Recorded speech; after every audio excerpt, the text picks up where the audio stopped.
right, let's do a show. Let's do episode 185. I didn't write that on the sheet. I didn't write 185. It is Friday.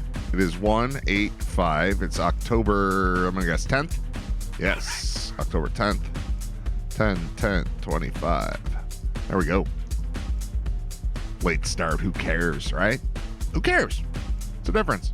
I changed my shirt for you again. I should take a shower at some point. I didn't leave the house. Well, I left the house yesterday to go to like a high school football field to throw balls around with my kids. But that's it. Who am I trying to impress at this point? My wife. That'd be a good idea. I'd try to impress her again. It's been a while. It's honestly, think about it. All right. If you've been married for, let's say, 10 or more years, how on earth did you convince her to do that? And why? I mean, why? That's the bigger question. But, like, you think about it, like, there's no way. All right. No way. I'm age 50. She's 45. There's no way that if I walked up to her, like, I'd never met her before. I walked up to her now. Like, hey, how you doing? That she'd be like, let's get married. Let's buy houses together and make people we have to pay for. Like, there's no chance that would never happen. What the hell did we do? That's not even a knock on me or her or... It's just, like, what? The institution. What a stupid-ass institution, right? I mean, I would sign up again. I'm cool with it. She still looks great.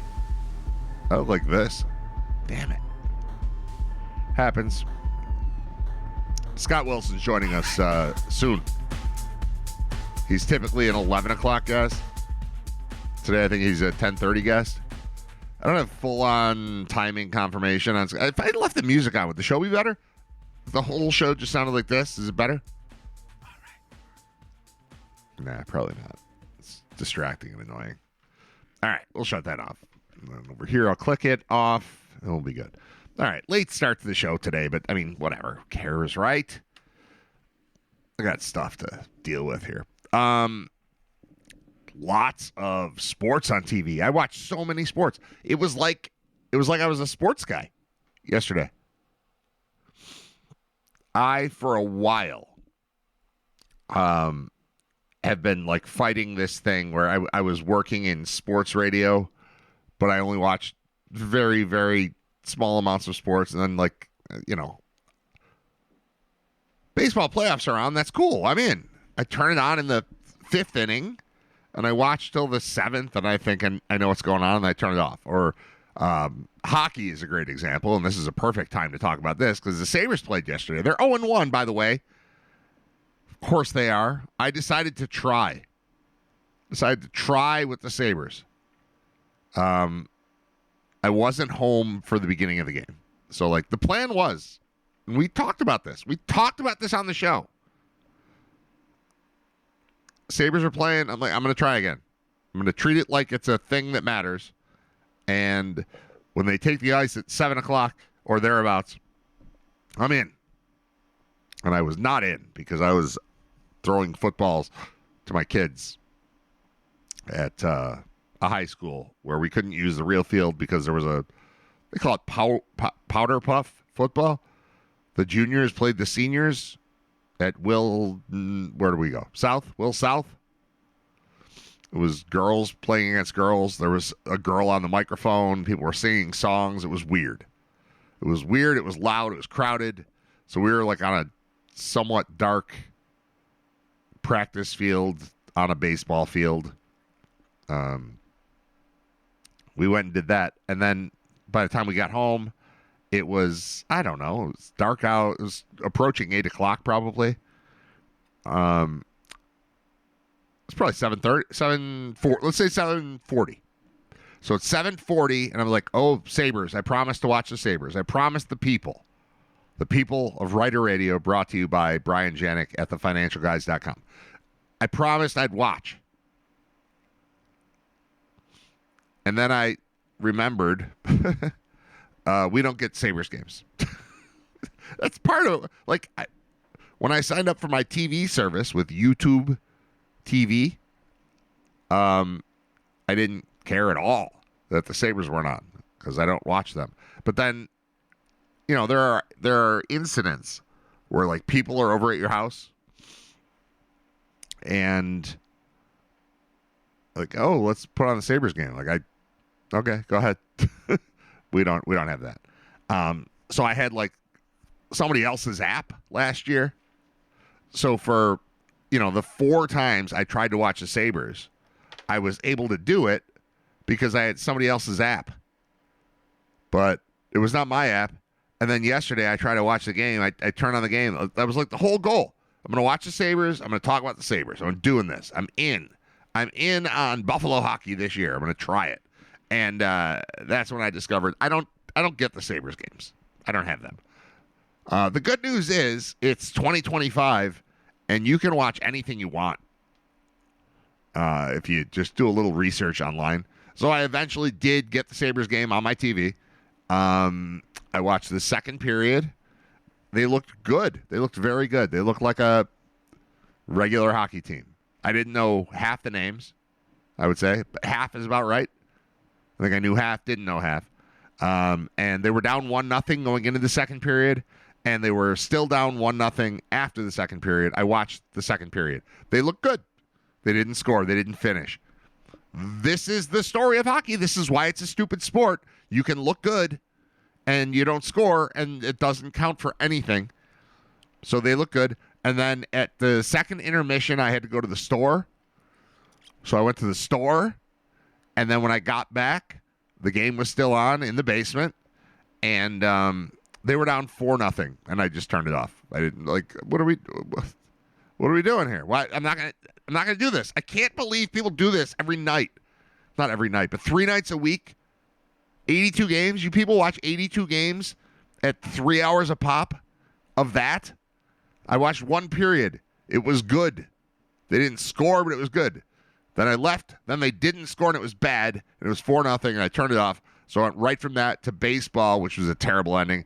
Went right from that to football, which Scott's going to like. And he's here. Scott Wilson is on the phone. I got to play his thing. The mouse isn't working. Nothing's really working perfectly today. All right, here we go. This is my intro to Scott. Let's check in with Rider Radio's senior football correspondent, Scott Wilson. All right, let's do football first because that's a happy time for you. I watched hockey. Yeah. Hockey sucked. Hockey sucks, I think. Sabres might be bad again. I don't know. But yeah, let's do football. Jaxson Dart is baby Josh. I have written in capital letters. That you got some fun on your hands, dude. You're a Giants fan.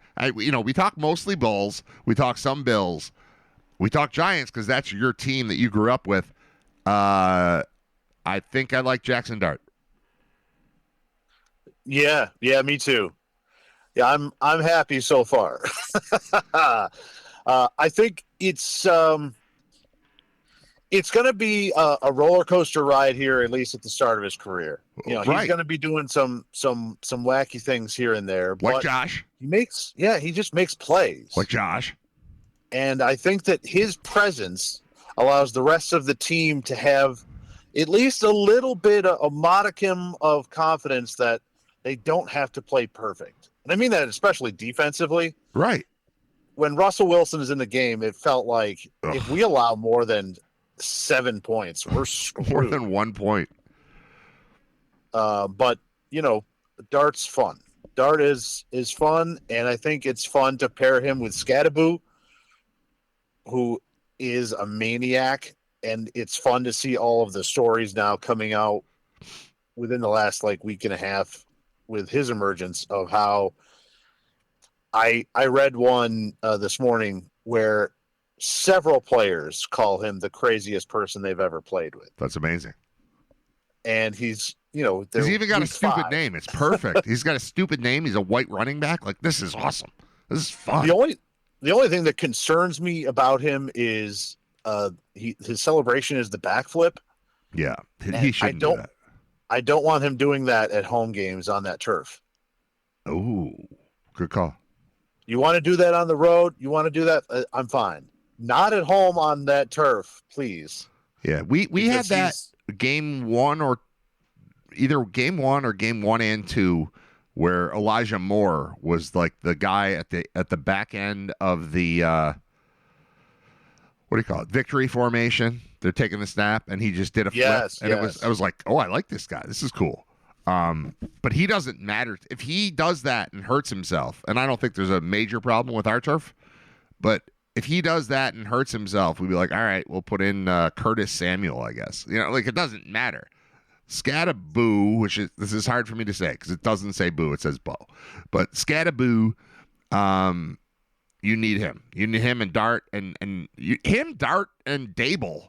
That's just a fun team for America to root for. That's fun. It's even more interesting considering they lost Neighbors, then they lost Slayton. Yeah. Who sucks, but is still the number 2 wide receiver. And fine. Totally fine. That to me is the first sign.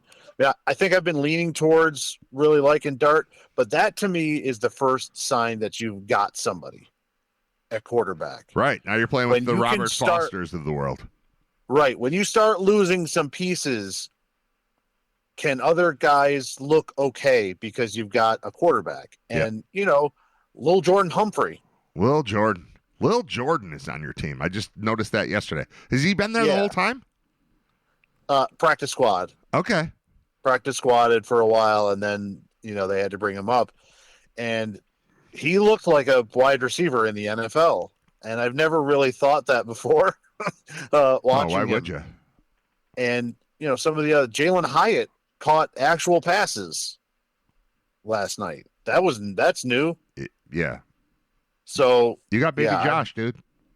You've got baby Josh. I don't know if it's going to go all the places that the Josh thing has gone and all the places that the Josh thing is going, but that's what you got, man. Like I feel like since Josh succeeded, since about his 3rd year, people have been like, well, why don't we just draft a Josh Allen? And it's impossible to do. There are not people like him, but there are some people like him, and you might get the guy. And you don't have him, but you might have him. You know what I mean? Like I'm not ready to just label him that, but right now he looks like Josh looked then, and Josh turned into this. Like I was, part of it was when he jumped over the Vikings linebacker Anthony Barr. Anthony Barr, is that right? Yeah. Part of it was that. It was like, oh, and that day, it was an interesting day because it was, the 5th game of the season or something, and there was a birthday party my kids had to go to at the zoo. And I'm like, I don't go to birthday parties during Bills games. I just, I'm pretty mellow. I'll do whatever I'm told. Unless it's during a Bills game. Like that's I watch 17 nowadays. 17 Bills games a year plus playoffs. I'm not available for those 3 hours. I'm just not. I can't go to a baseball game. I can't go to a scrimmage against Fredonia. I can't. I'm out. Like the Bills are playing. Let's knock it off. Stop making other plans. Don't give me a birthday party during a Bills game at the zoo. So I didn't go. And so I was home alone. And then when my wife and children came home from the birthday party, it's like, I think we got a quarterback. Like, why? Rewind. Watch this.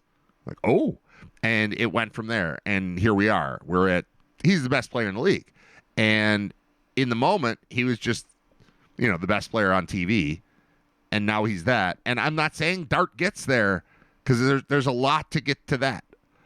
But you've got that to think about. You've got that to watch. And you've got that, like, in the back of your head. You're like, I don't know. Josh looked like this before. And now look at Josh. So there's that. That's super fun. I'm in on the Giants. I'm in on the Giants for the next 10 years. Dart, until find further notice. They need to find Dart a Diggs-like person. Now, I mean, he's already got Neighbors, right? But Neighbors isn't there. So if they can find somebody in that veteran realm to go along with him, I would really like that. That could be Diggs. It could be Diggs. It could be Diggs. I think last night the play that stood out to me for Dart the most that kind of leans into what you're saying is it was third down. They needed to get the first down. He's scrambling. He gets to the sideline, and instead of just kind of jumping forward or putting the ball out, he launches himself like a missile head first at the defender as he's going out of bounds. Yeah. Gets the first down, and it's like, okay, all right, now we're playing football. Now we got a guy playing football. Yeah. And that was a lot of fun.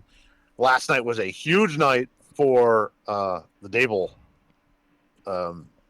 career as a head coach. For continuing to be a coach. Yeah.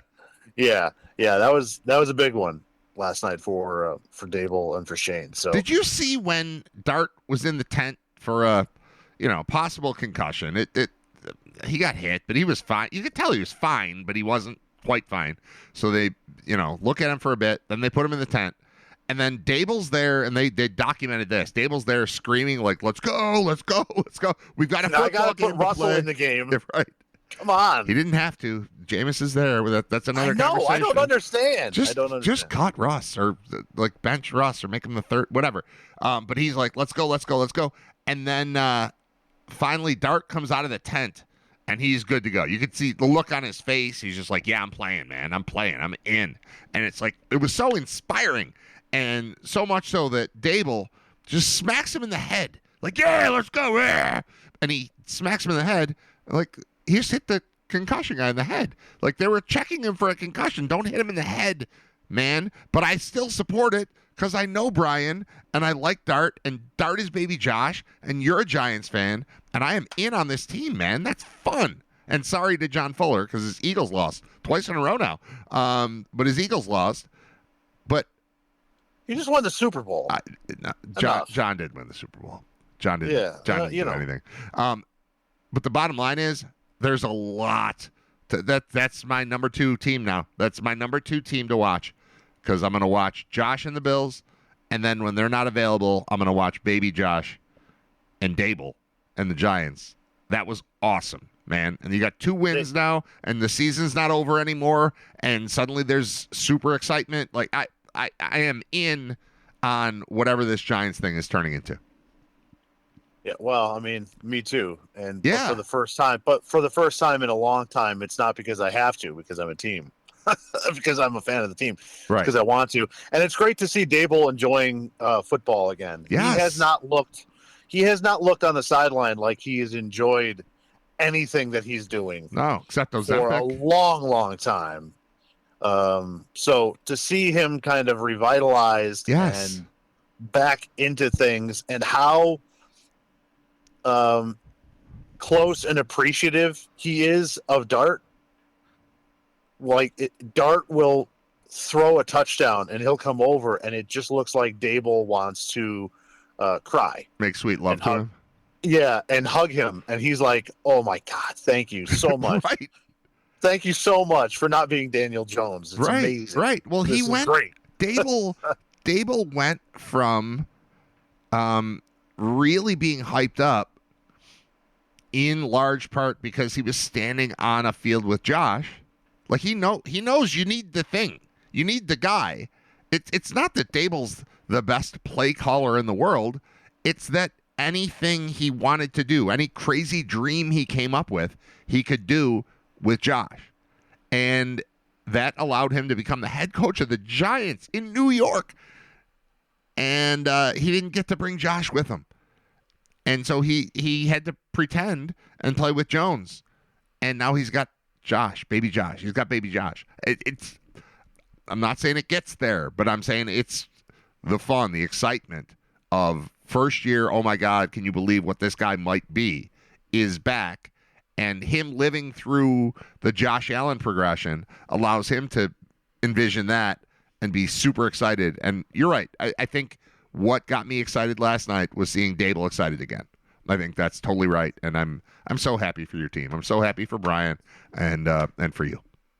Thank you. Well, while we're talking quarterbacks and the NFL, yeah, can I drop another great stat here that I saw? Please. We had one last week where all the Oklahoma quarterbacks for the last 10 years were playing. Let's go to the Cleveland Browns. Oof. Okay. You want to take a guess at how many quarterbacks they are currently paying? Oh, currently paying. Okay. Well, I mean, there are 3 on the roster. 6? 8. Why? What are you talking about? They are paying Deshaun Watson, Right. who everyone forgets is still there. On the roster. Jameis Winston, Dylan Gabriel. They're still paying Jameis Winston? Yep. Flacco, Right. Shador, Yep. Zappy, Ugh. Dorian Thompson-Robinson, Ugh. and they have paid this year. I don't think that they are anymore, but they have paid this year Kenny Pickett. Wow. Why? That comes to a total of $41.6 million in quarterbacks. I would say it's a poorly run football team. And it's funny They because keep not being in the playoffs, don't they? yeah. For $1 million more, you could just have Baker Mayfield. Oh my God. Who's who they the front runner for jettisoned. MVP right now? who they just jettisoned for no reason. After they've made the For no playoffs reason. and beat the Steelers with them and then let Yeah. them go. Let him go.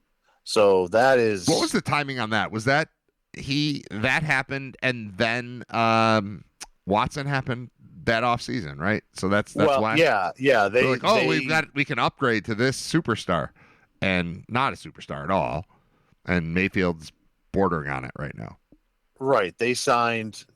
They were able to give that huge, massive, fully guaranteed contract to Watson, and they just said Mayfield stinks. He's gone. And now Deshaun Watson has played 9 games? Maybe. That I don't know seems- if he's that even seems played high. a full season's worth of games No way. for the Browns over the past 4 or 5 years. And Baker Mayfield has had several good moments. I mean, over the past couple of seasons, but especially with Tampa. Yeah. And he went out there to LA, remember, on 3 days or 2 days, and won that game with the Rams. Yeah. And also, I mean, I don't have the stats for it, but also the Panthers gave him up too. Yeah, they had him Because for 10 minutes.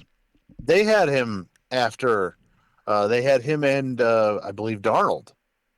Yes, And that's right. The number they g- 1 and 2 picks in that draft were both on the same team, while Josh And they is gave them ripping both it up. up. Number 7 pick is ripping it up. Lamar's winning MVPs as number 32, and they had both of them. They got rid of both of them, and both of them are fine. They're both fine. The situations are bad. This is why, getting picked 7th overall by a team that trades up to get to you is way, way better than getting picked 1st or 2nd overall by a team that lost all of its games to get you. I mean, that's what it is. You're a crap organization, and then you get the 1st pick in the draft or the 2nd pick in the draft, and then you get the guy. You're like, yeah, it's gonna be good, and then it's not good because you're not good. It's not him, it's you. And then you let him go. You're like, this guy sucks. Like, nope, it was you. It was you the whole time. And now the Panthers are sitting on Bryce Young, who was 1 overall. That was the wrong choice at 1.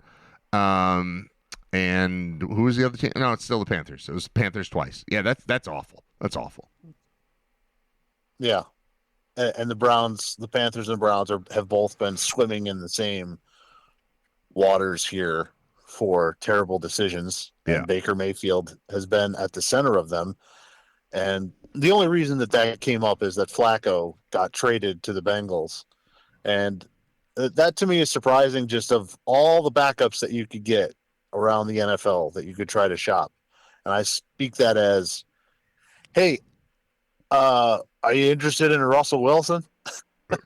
No. The answer is Which no. no one is. That's the problem. Who would you rather Yeah. have, Flacco or Russ? And it's Well, Flacco. I think if I had a choice between Flacco and Jameis Winston, I think I would rather take Jameis Winston. Maybe. That's what surprises me. Flacco comes in as an adult, though. Like I get that move. I get it. Like, you'd be very happy if Burrow goes out and your backup is Flacco. You're like, all right, we can play. I've watched this guy play in the Super Bowl. I've watched this guy play for a long time. I don't believe in Jameis in the same way. So honestly, like that, I think that's a great trade for the Bengals. I don't think they're a good enough team for him to get them into the conversation, but I don't know. I don't hate it, and it it's less of a hey, let's see where this goes than the Jameis thing. This is like, all right, we're bringing in a C+ quarterback or a B- quarterback. Jameis is like, I don't know, incomplete. I don't know. I still don't know what he is. Number 2 He's overall always pick. graded pass fail. Right. Well, almost always. He's half the time graded. Like, but yes, he's a guy I would put on pass fail all the time. And then Flacco's just like, I'll get you a B-. And they're like, yeah, that'd be great. Let's try that. We've got Jamar Chase. Let's try for B- with Chase. So I get it, but Russ sucks, man. They booed Russ yesterday. They booed no one in New York, including the entire coaching staff, wants Russ to play football on the team during a game. And when Dart's in the tent, they put Russ in, and it was a horrible, just absolutely horrible, I don't know how to throw the football type of 3 and out. And the crowd booed him coming off the field. And I felt He bad. played 2 plays through 1 pass, and the crowd was furious. It was a bounce pass over the middle. It was terrible. You can't throw bounce passes in the NFL. And they just booed him as if everyone had selected him to play. No one selected him to play. Dart was in the tent. Dable's over there like, get out now. I have to play Russ now. He didn't have to play Russ. He could play Jameis. I don't know. It's an interesting situation you got going on in New York, and I'm in on that team. As a fan of the NFL, who's 50 years old for the most part, anytime I say what's the game on Fox, or way back in the day, what's the game on CBS? If it's the Giants, I'm like, damn it, I wish there was a different game on. Not anymore. I'm in on your Giants, man. Fun. Could be fun. We'll see. Fun. Is fun. Well, I don't care. Fun. It's fun. It's fun to me because I don't care. It's your team, so that's different. But I'm just hedging. I'm hedging right now. I don't want to get too far out in front of my skis here. But yeah, it is fun. Yeah, it is fun to have moments like last night. They never beat Philly. They never I don't think they have in this iteration of since they moved to Thursday night games. I don't think they've ever won on Thursday night. I think they were the last team now to win a Thursday night game in this format. They never win in primetime games. They haven't beaten Philadelphia in a primetime game since like the 90s, or something, right? I think. Yeah. Like it's been an incredibly long time. So to put all that together and be able to get a win, it felt like, all right, well, I mean, the Giants are going to win the Super Bowl this year. Yeah. This is great. Yeah. They're going to win every game from here on out. And I know that that's not true, but no, I know. It doesn't after matter. watching 5 turnovers, to be able to have a night like that was a lot of fun. It was a lot of fun. Let me just tell you, you don't know this because you're a Giants fan. You can never, ever, ever win the Super Bowl and still really enjoy watching NFL football. It can be done because it's not about winning the Super Bowl. It's about thinking you can win the Super Bowl. So that's what the whole season is about.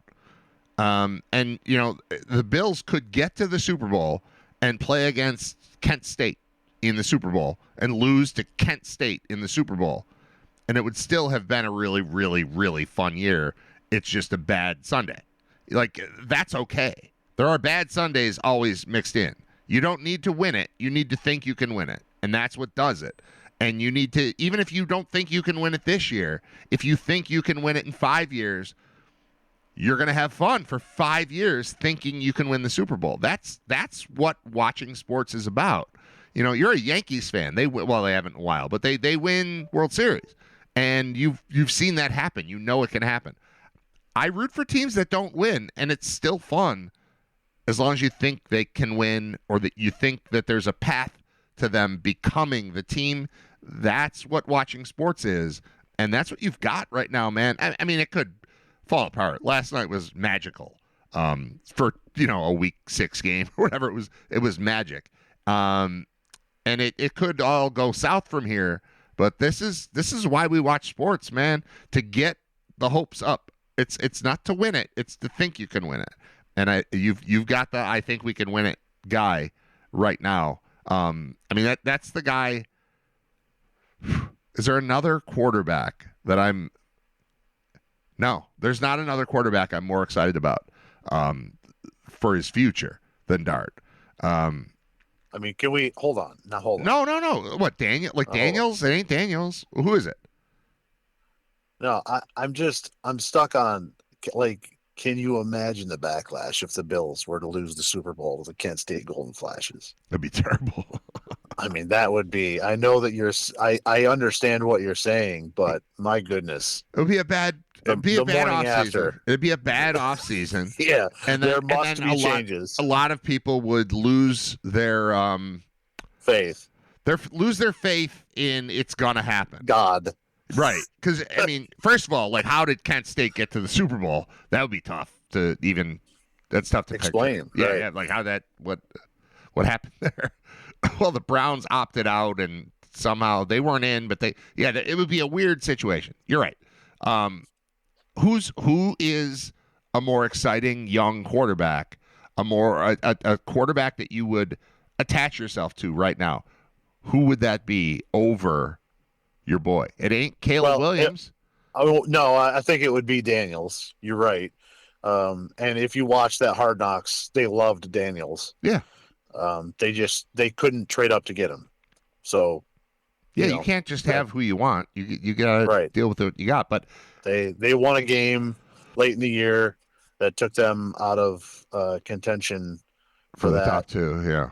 So, yeah, they've done that 2 years in a row now. But it ain't. Good. I've seen some good throws from Cam Ward, but it ain't Cam Ward. Team, it's not Bryce Young. It's not. I don't think it's not. I don't think it's Daniels over Dart. Dart's baby Josh. Josh is the best player in the league. Josh is the guy that every team wishes they had. There's not a team in the league that would the Eagles would immediately, if you just get the decision maker at each team.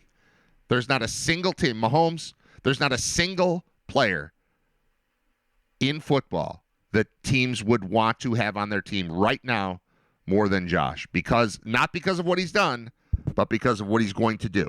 That's the guy. And then the next guy I'm looking at now, based on last night, based on a little bit of what I've seen prior to last night, but based on last night, it's Dart.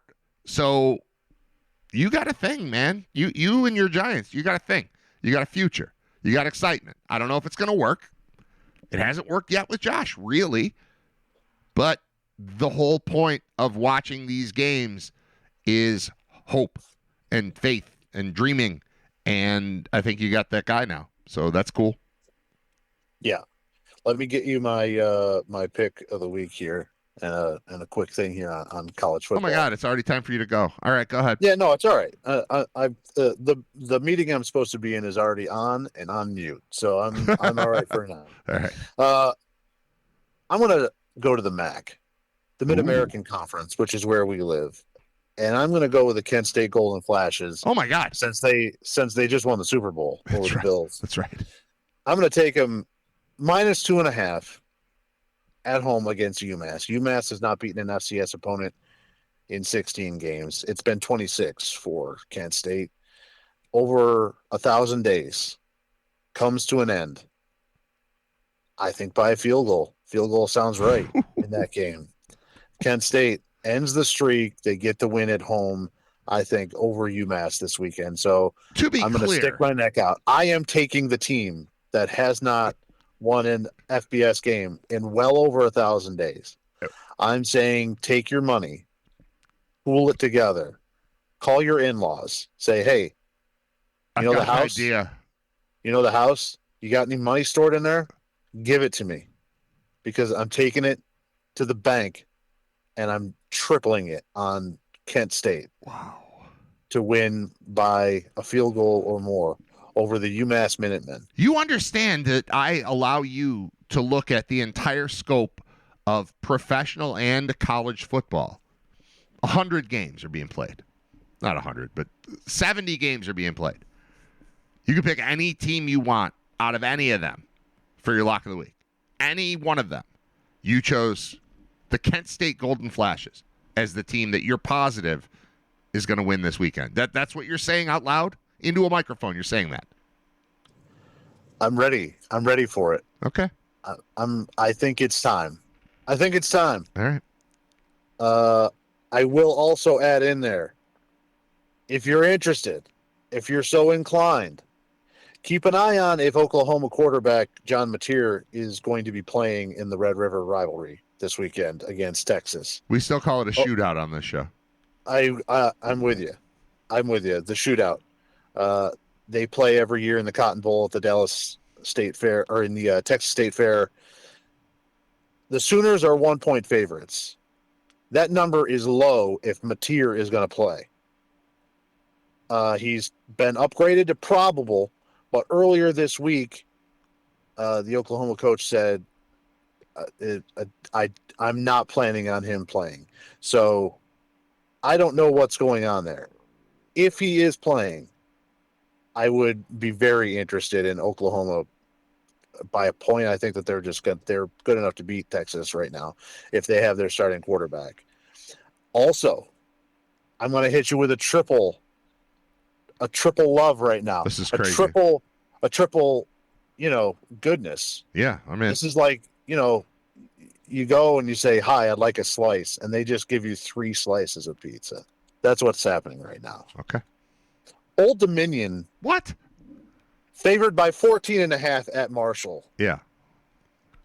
I love what the Monarchs are doing on offense. Their running game is revolutionary right now. They are one of the top running teams in the nation. Marshall is still rebuilding. They are not very good. I love Old Dominion going into Huntington, into Marshall, and getting it done. Wow. On the ground. So I'm throwing that out there. I only have space to write down 1 pick for you. You've got 3. You have to text it to me or something. Well, text them all when you're done with your meeting. Also, keep an eye out. There's been an awful lot of money coming in on Auburn hosting Georgia this week. That line has moved 4 points in the favor of Auburn. Why? I'm not going to make a pick. I don't know why.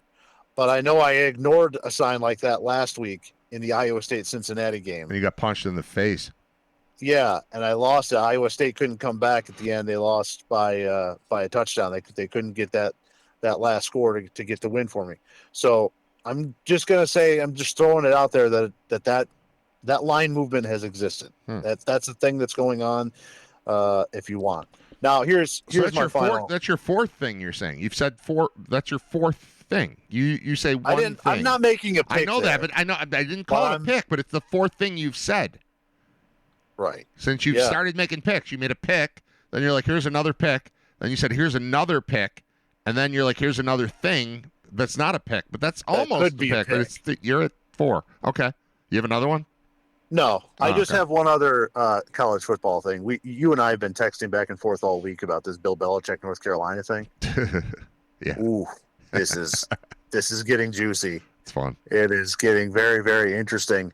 And the most interesting stat that I saw that I think kind of encapsulates everything that's going on there is, for us that are in the media, we know what Getty Images is. So just quickly, I'll to throw it out there to people that don't. Getty Images is a company that basically will take pictures from different events.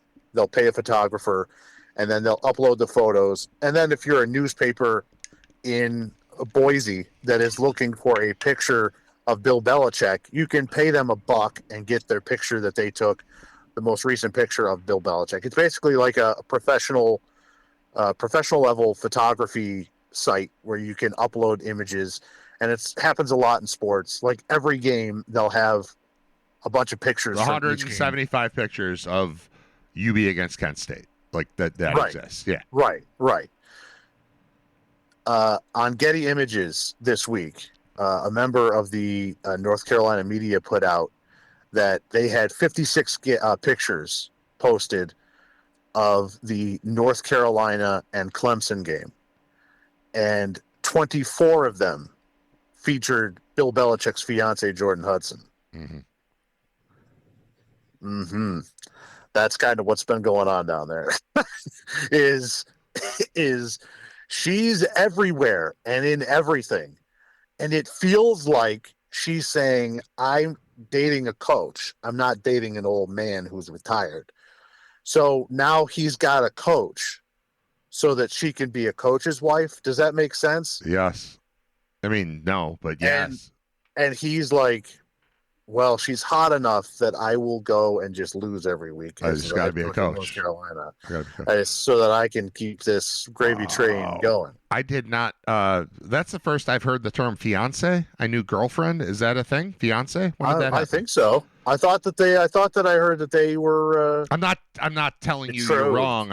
You listen to things more than I do. You pay more attention than I do, and that you saying fiance is the first time I've heard it as fiance. I thought that they got engaged. Maybe not. Either way. No, I get. Either way, I get what the point Clemson. is the same. Yeah. They played Clemson, and she's in every picture. What's going on there? Nothing good. I can tell you that. Nothing good going on there. You're a guy with a camera. You taking a picture of Bill or Jordan? Well, that's true too. But I think it's interesting that she just is always there. Yeah. She's just ever present. Yeah, that's weird. It's all hovering over everything. That whole situation. Worst coaches. decision, bringing in Bill Belichick for X number of millions of dollars as a head coach, or bringing in Screech as the halftime show during a UB game when they weren't winning any football games. Like it's nothing. It's nothing all for can show. Go wrong with Screech. It's all for show, man. All of it was for show. At least Screech left at halftime. Belichick's still there. All right. Well. Good. All right, go to your meeting, dude. You're late for your meeting. Don't get fired. All right, cool. All right, thanks, Scott Wilson. See ya. Bye. There's Scott Wilson. He's our senior football correspondent. He's also our Hallmark correspondent, but we haven't done that in a while because it's football season. Like we're cranking on football. All right, quick timeout, song or two or three, probably three, and then we'll be back. What do I want to hear? What would you like to hear? You, America. All right. This is my favorite band nobody knows. You'll see me sometimes wearing a sweatshirt that says Marah, M-A-R-A-H. It's not Mariah. Josh, my man Josh is always like, oh, you like Mariah Carey? Every time I wear my Marah sweatshirt, this is what Marah sounds like. They don't really exist anymore, but they've got, 6, 7 albums, and they're awesome. And they're from like right by where John Fuller lives in the Philly area. They have an album called Kids in Philly. That's their best one. That's the one you want to start with if you want to listen to this band called Marah. This song is not from that music. And then we return. It's Writer Radio. It's episode 185. It's a Friday. Stick around.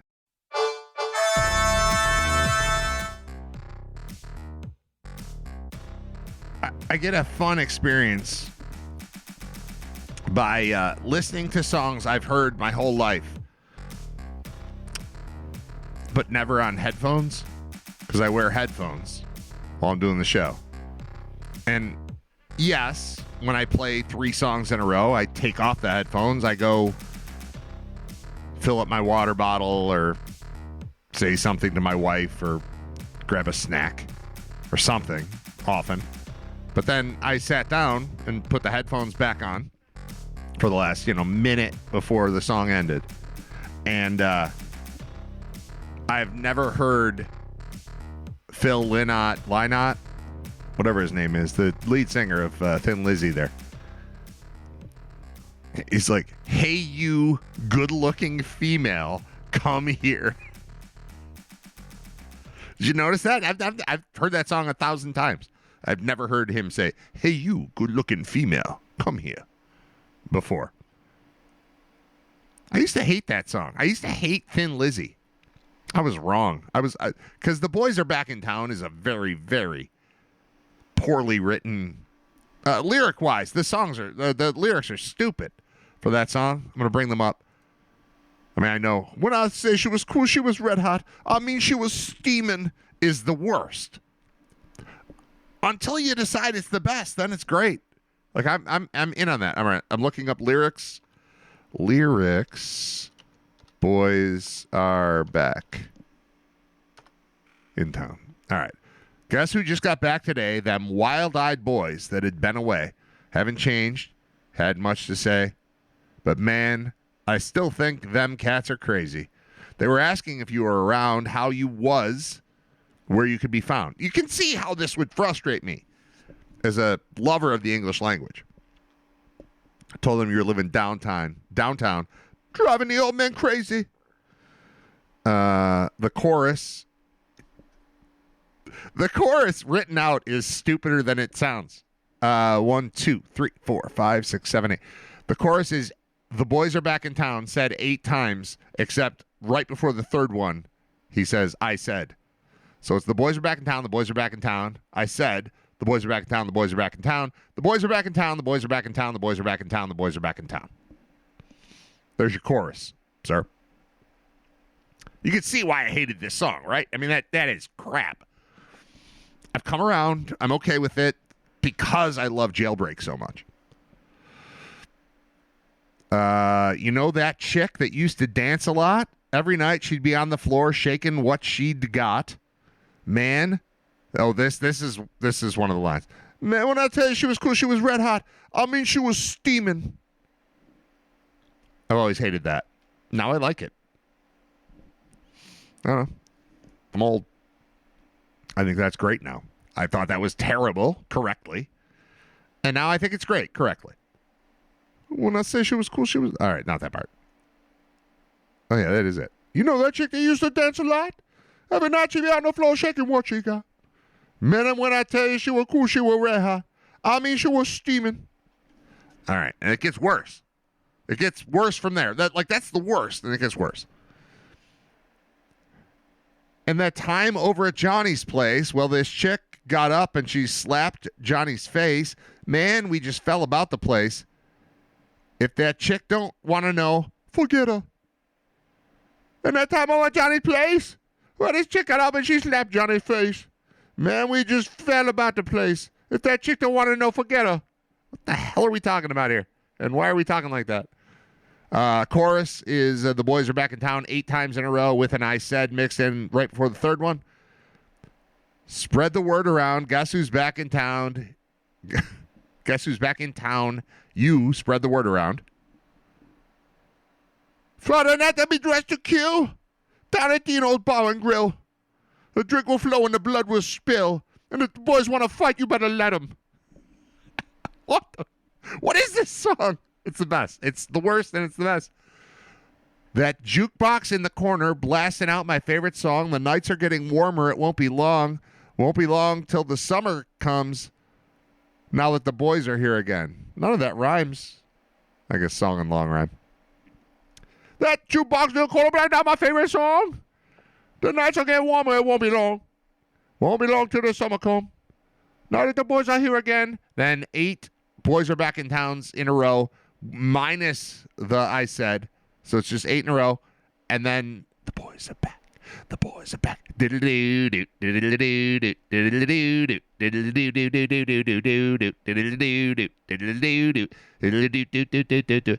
the boys are back in town again. Been hanging down at Dino's. The boys are back in town again. I'm sure it all makes sense to Phil. He's probably been dead for a long time. I'm gonna look up Phil Lynott. Lynott. Phil Lynott. Wikipedia. He seems dead. I feel like he's been dead for a long time. No. Died it. No, that's not him. Yeah, he's been dead since 1986. Philip Paris Lynott. Died at age 36 in England in 1986. So he was born in 50, born in 49, died in 86. So he's never been like a part of my life. And I thought he was an embarrassingly bad lyricist and singer. But I've come around. I like him. During the break while the songs were playing, I looked up. I want the dude's name to be Cam Scatabo. I just thought it was Scatabo for the last 3 years while he was playing at BC. And it's Scataboo, and I don't like it. But 7 years ago, he was the athlete of the week while playing high school football. And there's 56 seconds of audio to share with you. All right, Cam Scataboo. Week 8 of the high school football season kicks off tomorrow. We're going to have cameras across the valley. This is Sarah Hodges. I don't know, across the valley. I don't know where they're playing. But she's on some CBS affiliate, it seems, at the Xfinity Sports Desk 7 years ago. And I don't know how the last 7 years have treated her, but I would recommend finding her online, at least the 7 years ago version of her. Week 8 of the high school football season kicks off tomorrow. We're going to have cameras across the valley, hopefully catching our next athlete of the week. This week's nominee has been chosen. He's just a junior out of Rio Linda, barely old enough to drive, but when it comes to racking up miles on the gridiron, there's no roadblock that can stand in his way. Hello, my name is Cameron Scattaboo. I'm from the Rio Linda Knights, class of 2020. I appreciate CBS 13 for nominating me as Player of the Month. I thank my coaches, teammates, and family to getting me where I am. Please vote for me starting October 18th. Thank you. Go Knights. And when I said no roadblock can stand in his way, I meant it. Check out this play. Cameron Scattaboo, a straight beast. Last week against Ponderosa, he rushed for 210 yards, scored 3 touchdowns, helping his team get their first league win of the season. Like Cameron said, you can vote for him for Athlete of the Month come October 18th. Just go to CBS13.com and cast your vote.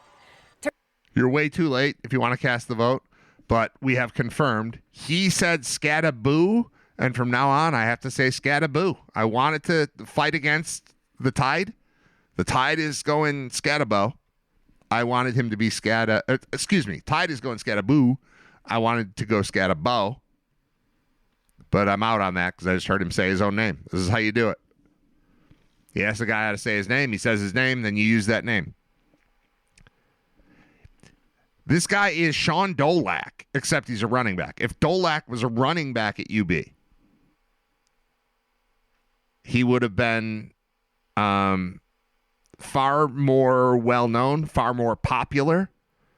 People in Western New York would have known exactly who you were talking about all the time. Instead, it was just yeah, we've got this linebacker who's very good. He's probably going to start for the Rams this week. This week, but not then. But you know what I mean? It looks like he might play linebacker, starting linebacker for the Rams. And good luck getting him out of there. He's one of those dudes. And we've had them at UB. Occasionally, you get a guy where it's just you're never, ever going to cut him. I don't know if he physically is the same as, I'm going to use the wrong example here, but no, I'll use the right one. Who's the guy that got drafted first overall when Khalil went 5th? South Carolina, Jadeveon Clowney. He might not have the physical gifts of a Jadeveon Clowney. But if you put him on your team, he's never going to leave your team. You're never, ever going to be you know who's better than him? That guy. No one is ever going to be better. He's just going to be there. Oh, we should cut him. You're never going to cut him. And that's Dolak. And I think that's Scattaboo. Scattaboo is the running back version of Dolak. And, part of it is enjoyable for a 50-year-old white guy to watch a white guy play football just because it's rare. It's, it's interesting. Cooper DeJean is fun. It's fun. That's not racist. That's interesting. It's just interesting. It's different. Look at that guy. Look at this guy. Look at the color of his skin is so much different than the color of everyone else's skin who is good at this. That's just acknowledging reality, Scattaboo is Dolak. Dolak is Scattaboo. And guess what? Jaxson Dart's on that team. And my buddy Scott roots for that team. And I have other Giants fan friends. So I'm happy for them. You know why? You know why? Because when I was in college, Giants fans and Bills fans did not get along. We didn't get along at all. But I've got the same friends from back then, from the 1990s. And as we've progressed through the years, they laughed at me. They laughed at Ray Walter. They laughed at Dan Szymanski. They laughed at Scott Bizzub, our Buffalo crew that drives out every year to Saratoga to do a fantasy football draft. They laughed at us for being Bills fans for many years. They all now root for the Bills because Josh Allen is that fun. Jaxson Dart, as of last night, this could all blow up next week. But as of right now, Jaxson Dart is baby Josh. And that's going to make the world tune into the Giants. And there will be people who say he's overrated and, he can't do this and he can't do that and he hasn't won this. And why are we bestowing this honor upon him that we all care? That's what's happening. It's happening again with this dude. He's got the same stuff as a rookie that Josh had as a rookie. Doesn't mean he'll have the same stuff 6 years in, 8 years in. But I'm going to watch. I'm going to tune in. Those games are on TV. All the games are on TV. If you try hard enough, every game is on TV, by the way. I didn't have the Sabres on TV, and I tried really, really hard, and I got to watch the Sabres lose 4-0. They're 0-1. 81-1 is a good record. They could still get to that. So I'm going to keep tuning in, I guess. I'm trying hockey again. I'm trying it. Cannot believe that you people have been watching 14 straight non-playoff years. Like every night. Oh, the Sabres are playing. Like that's a thing? Yeah, America's Funniest Home Videos is on. It's better every time. Every time you watch the Sabres. Keep this in mind. Let me take a step back. I'm going to try this year. I'm going to try to watch the Sabres. But just know that every single time you're watching the Sabres, you could be watching AFV, which is always more entertaining. I'm trying to think of, can you name 10 Sabres games in your lifetime that are better than the average episode of AFV? I can name 3. Honestly, I can only think of 1. No, 2. All right. Sabres, Senators, brawl game, regular season, 07. Sabres, Senators, game 1. Tim Connolly scores with 2 seconds left or whatever to tie it, and then Sabres winning overtime. All right, that's 2.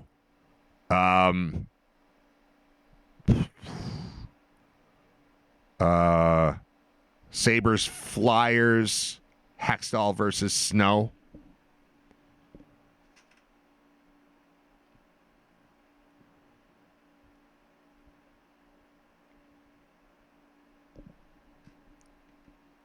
AFE. AFE is better. AFE is better every time than a Sabres game. So, I mean, I wouldn't drive to the arena and pay to park to watch AFV. But you don't have to. It's just on it's always on television. You can find it. I mean, I guess it depends on what like TV service you have, but it's better. It's more entertaining. It's a better show. You'd have a better hour watching AFV almost always than watching the Sabres. That's not true with the Bills. It's also not true with a random sports, like any game. Like any might be better than the Sabres are never better than AFV. And AFV is always on. So I don't know. I'm gonna try it. I like Lindy Ruff. I love Lindy Ruff, actually. I love Lindy Ruff. I think he's the person. I want the Sabres to win for him more than for me. Like, I want that. I want him to win a cup. I remember saying fairly early in his career that this guy is going to win a Stanley Cup as a head coach. I just hope it's in Buffalo. And it hasn't happened. And it hasn't happened in Buffalo. Didn't happen in Dallas. Didn't happen in New York. He's back. And I want it to happen for him. But for me, I have several televisions with several channels on them. And that's just one. Like, I had to work so hard to watch the Sabres last night. I had to lie to ESPN about where I live through a VPN, which I already have. But I had to, like, connect that to my television. And I eventually got it on. And I watched the second period. And honestly, they looked very good. They couldn't score. It was very frustrating. I was like, oh, yeah, that's right. That's what watching Sabres hockey looks like. When they're good-ish, they just don't put the puck in the net, and that sucks. But there were several opportunities to bury it, and they just couldn't bury it. And so it was 1-0 when I turned it on. It was 1-0 when I left to go to the store. And then I came back, and it was still on. I had it on in the basement. And I walked down. It was 4-0. They were down. And I said, screw this. I'm turning it off. And then I watched our Dodgers. We like the Dodgers in this house. In part, almost entirely, because Drew played for the Dodgers. Not the actual Dodgers, but like our little Southline Dodgers. Southline, that's my hat right here. Southline. Drew is on the Dodgers, so we have Dodgers gear in the house. And that leads my wife to be interested. And then if she's interested in a baseball team, then that's my team. Because hell yeah, if we can watch Dodgers baseball instead of Grey's Anatomy ever in like the family room, like that's awesome. So if there's baseball on, I'm in. And if she likes the Dodgers, I like the Dodgers. That's fine. She talks about Kike Hernandez the same way she talks about Matt Milano. It's weird.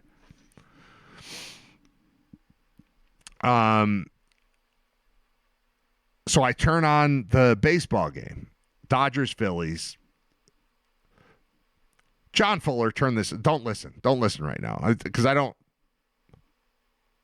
like the Dodgers, but I like John, and John likes the Phillies, and I mostly root for the Phillies. But they're playing. It's who am I rooting for? My wife or my friend John?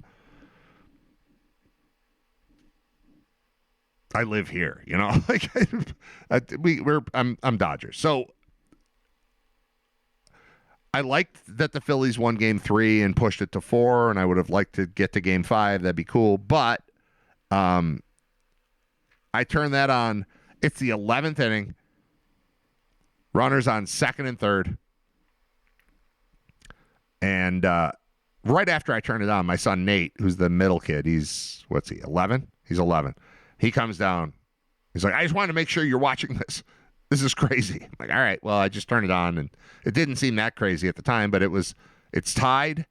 It's the 11th inning. It's an elimination game for the Phillies. And second and third. They walk. I don't remember who it was. They walk the batter. Now it's bases loaded. And I'm like, oh, this is going to suck. This series is going to end with a walk. Kenny Rogers style. Kenny Rogers, not the singer, but the pitcher. And for the Mets, he walked in the series-ending run. Jeremy White will never forget that. Jerry's a Mets fan. I was like, that's going to happen again. That's about to happen. Now John Fuller is going to hate whoever this pitcher is. I should have written down his name. I don't know. But he's going to live in infamy in Philadelphia sports lore, because bases loaded, 2 outs. All right, what do we yell? What do we yell to the little kids when we're coaching baseball? Any base, easiest base. Like, we yell easiest base, anywhere you can go. Ground ball up the middle to the pitcher.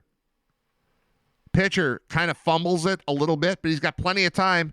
because he's got 4 options. Just throw where the slowest guy is, or throw to first because first is that guy was in the box. Everybody else had a lead off. Like that's the place. It went a little wrong. I guess first is my best option. This guy loses his mind, brain just melted, and decides to throw home. And he threw home. Like there's probably already a meme/gif of this. His throw home looked like when Baba Booey threw out the opening pitch.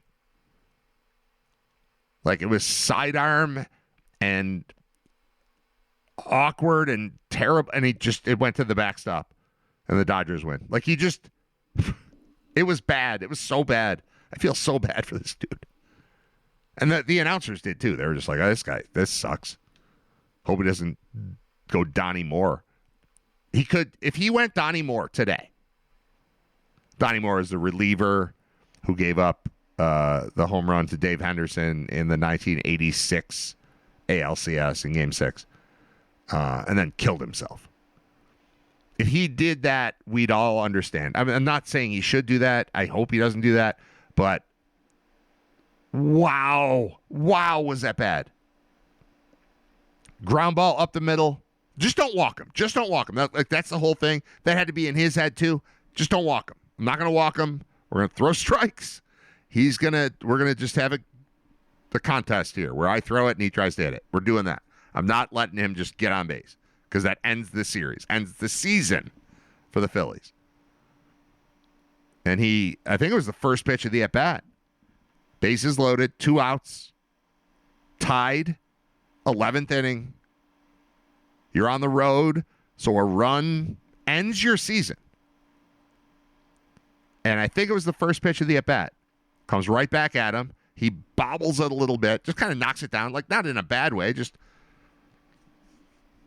a rocket up the middle, you knock down. And he gets it, and he grabs the ball, and he goes, and he throws the ball to the backstop. Like sidearm and weird, and like almost as if he was throwing with his right hand, but he's actually left-handed. Like it was just a horrible, horrible throw. And the catcher had no chance of getting it. The ump had to get out of the way because it kind of went in his face. The runner didn't even touch home plate. He had to come back to it, but it didn't matter. He had 10 minutes to get back to it because there's nobody behind the catcher. The catcher just stood there like, are you kidding me? And then the pitcher just put his head down. I'm like, oh, this sucks. I hate myself. I hate my life. This blows. Go watch the play. If you didn't see the play, go watch the play. It's heartbreaking if you're a Phillies fan. Like, it was even weird watching the Dodgers celebrate it. Like, Dave Roberts comes out of the dugout. He's the manager for the Dodgers. He comes out, like, jumping. Like, yeah, we did it. Like, what did you do? Hit a ground ball to the pitcher. The guy just threw the ball into the crowd. I don't know. I haven't read anything about this. I haven't looked anything up. So much so that I don't know his name. I think it's Scadaboo. No, it's all right. I'll Google it because I want to get his name. Dodgers, Phillies. That's it. I typed in Dodgers, Phillies, and I bet I'm gonna hit enter, and I bet that dude's name comes up immediately. Kirkering. There it is. Phillies, Orion Kirkering reacts after season-ending error versus Dodgers. Really effing sucks right now. Yeah, I would think. Phillies were eliminated from the postseason on Thursday night in a heartbreaking fashion when they lost to the Dodgers in Game 4 of the NLDS on a walk-off error by reliever Orion Kirkering. To set the scene, Kirkering induced a bases-loaded 2-out comebacker off the bat of Andy Pages. It's not Pages. It looks like Pages. It ain't. Because when he got interviewed after the game, they had a translator there. It's a guy. You could just work in an office with a guy named Andy Pages. That's cool. But he's Andy Pages. Kerkering was unable to field the ball cleanly, had to retrieve it from in front of the mound, though he appeared to have ample time to fire to first base for the out. There's 2 outs, by the way. It's bases loaded, 2 outs. Any base. He instead attempted to throw home. Then it has a dash, and then it says attempted in quotes, because his throw sailed wide, allowing the run to score. Here's a look at the play in question. All right, we'll see if there's audio on here. I'm going to watch it. You're going to listen to it. Strike. Pajes breaks his bat. Kerkering got to find it. Throws to the plate. Oh, my goodness. He throws it away. And the Dodgers have won. The Dodgers win. That was horrible. That was absolutely horrible. Oh, my God. Okay. Kerkering understandably appeared distraught in the moment as he came off the mound. Afterward, he shared his perspective. All right. He says, I won't say the pressure got to me. I just thought it was a faster throw to the catcher than trying to cross-body it to the first baseman. Just a horse-shit throw, he says. Yeah, it was bad. It was so bad. He noted that he didn't hear anyone direct his throw to first base, verbally or otherwise. Real Muto is the catcher, and he was pointing to first base. He was standing on the plate, like, all right, I'm here in case you're a moron that throws it here. I'm here. But I'm also pointing over there. But he apparently didn't see it. This really effing sucks right now, says Kerkering. But hopefully keep pushing, get over this hump. A number of Phillies personnel weighed in on the play to offer their support to the pitcher. Rob Thompson's the manager. He said just keep his head up. He just got caught up in the moment a little bit. Coming down the stretch there, he pitched so well for us. I feel for him because he's putting it all on his shoulders. But we win as a team and we lose as a team. Sort of. You sort of lose as a team. You sort of lose because your pitcher's brain stopped working. And then also his body stopped working. After his brain did the wrong thing, his body did the wrong thing. What a terrible situation. This guy was, for sure, the best player on his Little League team, became the best player on his high school team, probably was the best player on his college team, and now is pitching in the Major League playoffs. And then his brain shut off, and that sucks. Like, I feel for him. I don't want to make fun of him. I want to. It's crazy that that's how the series ended. But he's a better player than that. I've never seen him before.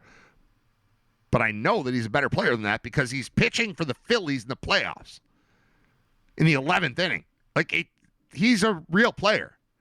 And his brain just was like, nah, not today. Today I'm not a baseball player. Today I'm a moron who's incapable of thinking or throwing. It was a bad choice to throw home. But if he made a real throw, probably out. Bad decision is fixed by physically getting the play right. And he didn't do that either.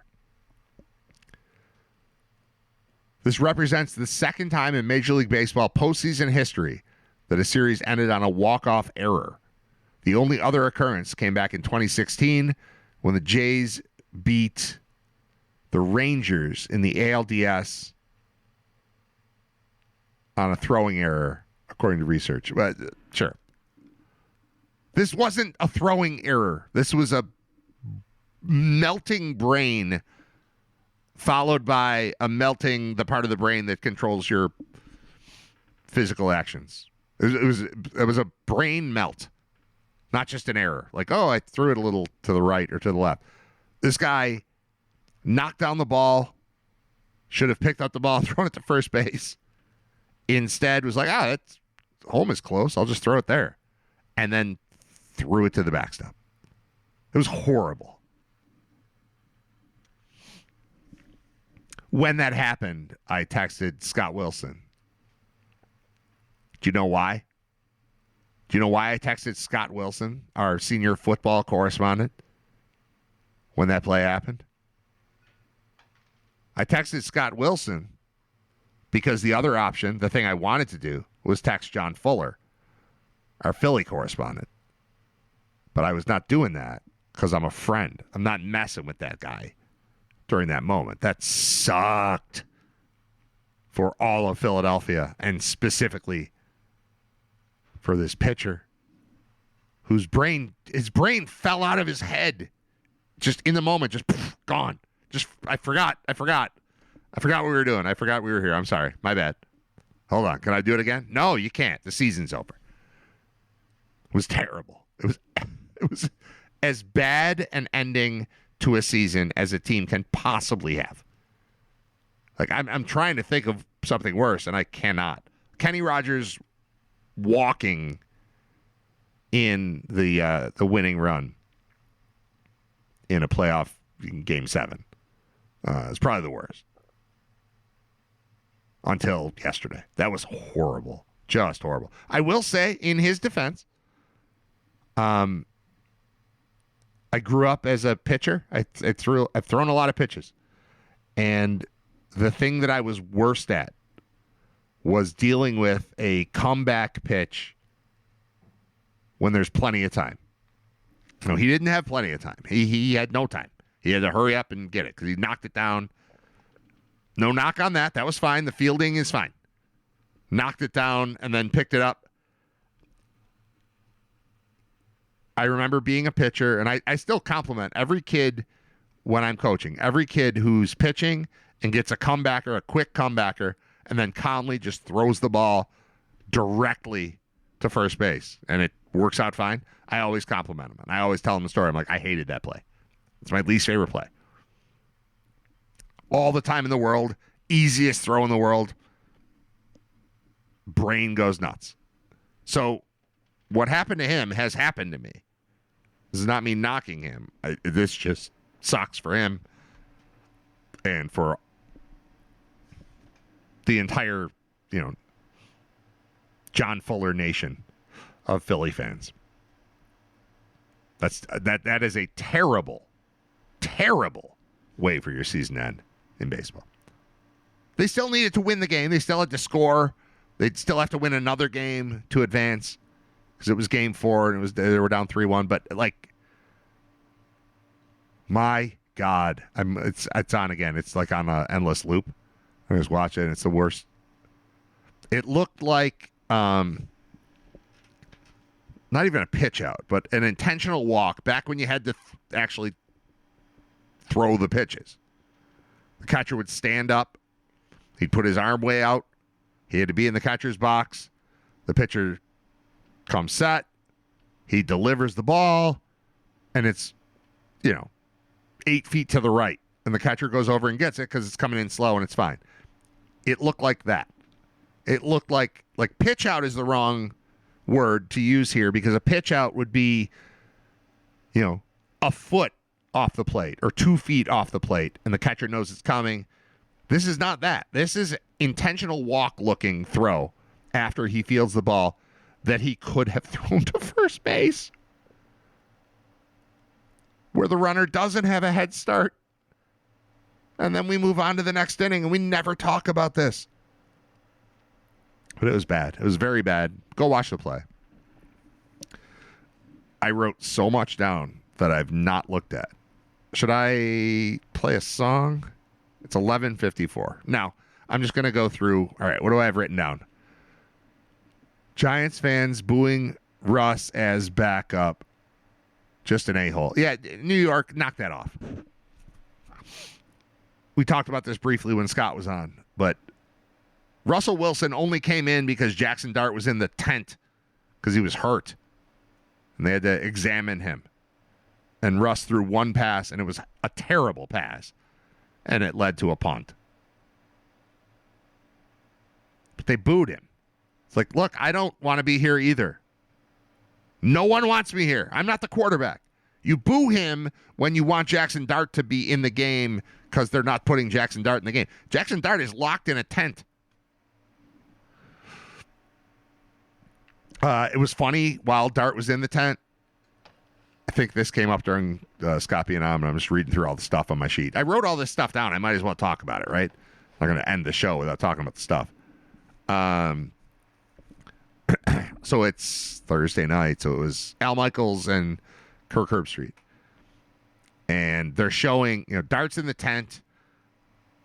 The Giants are trying to win a football game against a division rival. They're doing well. They did win. which was cool.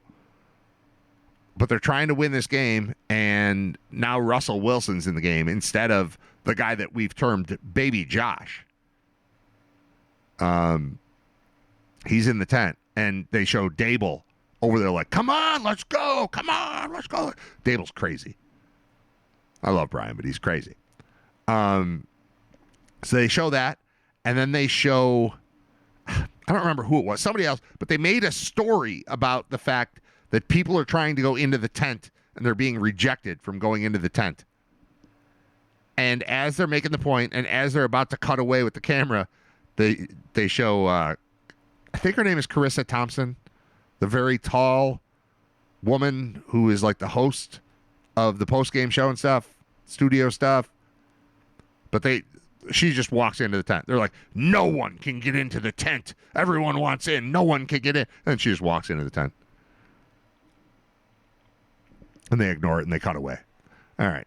What else do I have written down? Giants beat Eagles. Giants fans booing Russ. Everyone trying to get into the tent.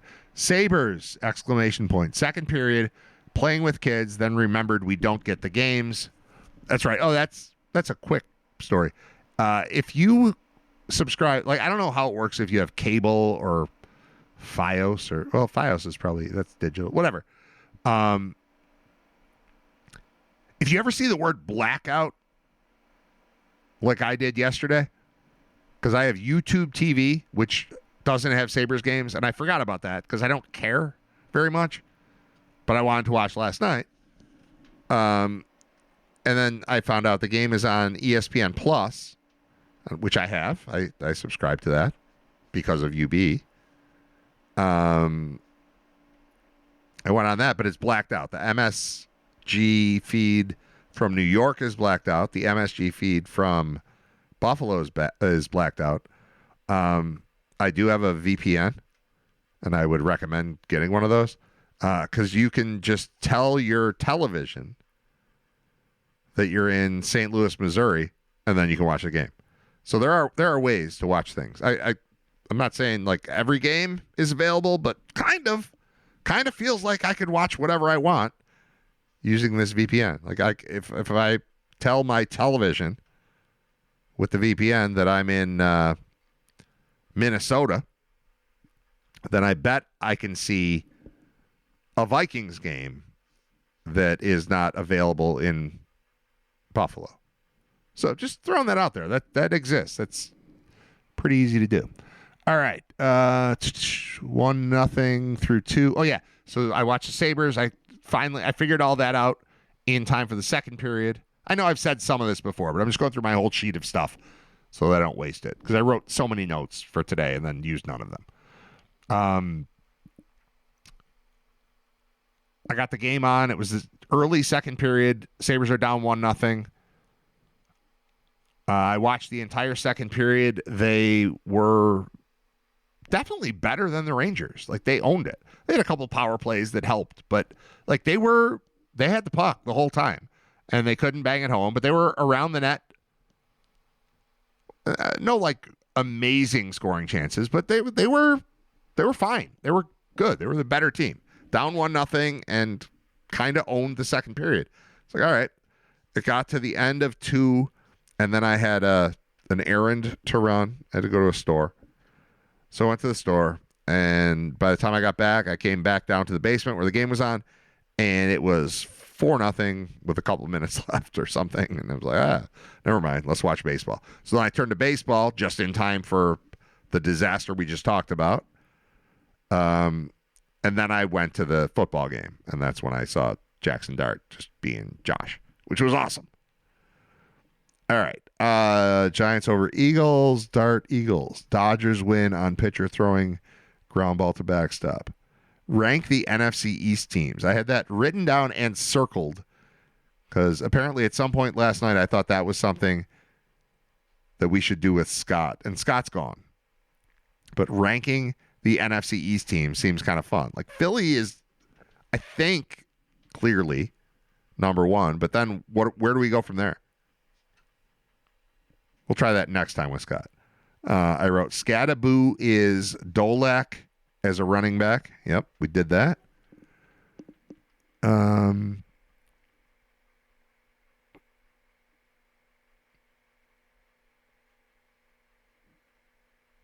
I don't want to read this thing.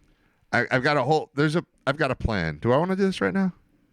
It's 12 o'clock. The show's over. I don't need to do it. The week is over. I don't need to do this. Nah, I'm not doing it. There's a whole like future of the show like story that I want to talk about. Like, here's what we're going to do. Here's the big plan. But I don't feel like getting into it right now. So never mind. I'm going to play a song and end the week, and we'll talk to you soon. Thanks for listening on a Friday. Today's Friday, right? Yeah. Episode 185 in the books. Thanks for checking it out. I'll be back with you on Monday after... What do we got? No, there won't be a Bills game. There's no UB game. I've got no dog in the fight over the course of the weekend, football-wise. There'll be some baseball. Whatever. There will be a show on Monday. Scott will be on, but we'll be previewing Bills Falcons. And UB doesn't play this weekend either. I've got a Saturday and Sunday with no football that I have to attend or dutifully watch on television. I'll watch football. I promise I'll watch football, but it won't be the Bills or the Bulls. And those are the teams I watch the most. All right. Thank you for listening. I'm Brad. It's Writer Radio. That was episode 185.